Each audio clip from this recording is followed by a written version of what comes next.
Hello guys, welcome to my channel BM Reviews. Today we are gonna discuss who exiled Kang to the quantum realm and why. If you are new to this channel, please make sure you subscribe and hit the bell icon to get instant notification. Kang the Conqueror was banished to the MCU quantum realm, and Ant-Man and the Wasp: Quantumania reveals why and who sent him there. Kang the Conqueror, who exists as one of many variations in the expansive universe that has emerged, was formally brought into the MCU timeline with Peyton Reed's third Ant-Man movie.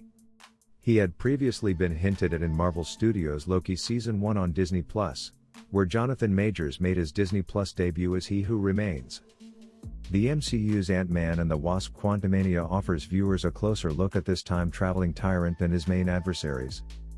Janet Van Dyne and Kang have a past together from when they were both stranded in the MCU's quantum realm, as is shown in Ant-Man and the Wasp: Quantumania. Unaware of Kang's actual intentions, Janet assisted him in rebuilding his multiverse-traveling vessel, but she also pilfered its energy core to prevent Kang from ever leaving after learning of his troubled past. While Quantumania goes on, Kang affirms that he was banished to the quantum realm by himself. According to the Conqueror of the movie, these other Kangs feared him so much that they decided to imprison him in the subatomic dimension that exists outside of time and space. Janet Van Dyne is informed by Kang the Conqueror that he was banished to the quantum realm by his other variations because of his attempts to destroy them. His goal was to become the sole Kang in the multiverse while posing as his other self, a version of himself that he will create whenever he pleases, in order to save the multiverse. Though they appear to be a corrupt bunch of criminals themselves, Ant-Man and the Wasp: Quantumania's end credits scene verifies that the Council of Kangs did, in fact, band together against him and, presumably, any renegade Kangs much like him. The Council of Kangs is a virtual army of conquerors, led by three formidable Kang variants, Immortus, the Egyptian pharaoh Rama-Tut, and a Scarlet Centurion variety. After the Exiled One was vanquished in the quantum realm by Ant-Man, the Wasp, and Cassie, the daughter of Scott Lang, now played by Katherine Newton, who makes an appearance in Ant-Man and the Wasp: Quantumania, Kang's numerous variations had been gathered together in reaction. Because of this, there seem to be thousands of distinct Kang variations, which makes them a formidable foe who will probably be heavily involved in Avengers, the Kang Dynasty in Phase 6. It makes likely that the Council of Kangs would want this specific version transported to the quantum realm, given that Kang has used his powers to wipe out numerous planets and whole timelines in an attempt to eradicate his variants. It's the one location where he was no longer able to damage or alter time and space. The banished Kang the Conqueror is also very unlike from He Who Remains from Loki, another, possibly more subdued, Kang.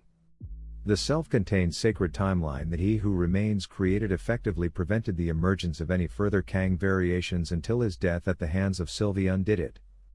But now that the multiverse has been opened again, Kang's numerous incarnations have been let loose in the Marvel Cinematic Universe, uniting as the Council of Kangs, a powerful and perhaps unstoppable force. He Who Remains and Kang the Conqueror have both issued warnings about the havoc that their variations can bring about. Ant-Man and the Wasp: Quantumania's conclusion emphasizes this point by leaving Scott Lang feeling filled with fear for what lies ahead. It appears like Kang the Conqueror may not be the biggest threat to the MCU going forward, even in exile. Director of Ant-Man and the Wasp: Quantumania Peyton Reed hinted that Kang the Conqueror might not be dead after being thrown into his exploding multiversal power core in a February 2023 interview with The Wrap. He remarks that the spectator witnesses Scott Lang struggling with that question and raises the possibility that the no body, no certainty rule may be in play because Kang's corpse wasn't really seen, leaving up the possibility that he could make a comeback.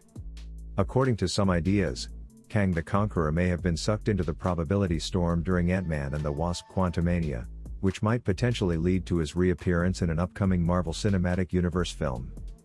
Because of how some destiny can be changed and how the multiverse itself is altered, Loki Season 2 lends credence to the theory that Kang will make a quick comeback in the Marvel Cinematic Universe. The most obvious of these is that in Season 2 of Loki, Victor Timely is killed off and then comes back, and He Who Remains also makes a brief but significant comeback to the world of Loki. Given that two of the three primary focus Kang versions have been proven to have escaped fatal situations, it is quite plausible that Kang himself is capable of doing this, especially since that Ant-Man and the Wasp: Quantumania has already hinted at its likelihood. Perhaps it would have made more sense for the villain to have been sent somewhere else rather than slain outright years before Avengers, the Kang Dynasty, given that Kang was drawn into the vortex of his multiversal engine, which was previously utilized to navigate both space and time. This is particularly believable because there are a multitude of options available due to the current multiverse's constant expansion. Although the Council of Kangs declares that Ant-Man has killed Kang, it's important to remember that several MCU characters also regard pruning as death, even though it actually sends the subject into the void.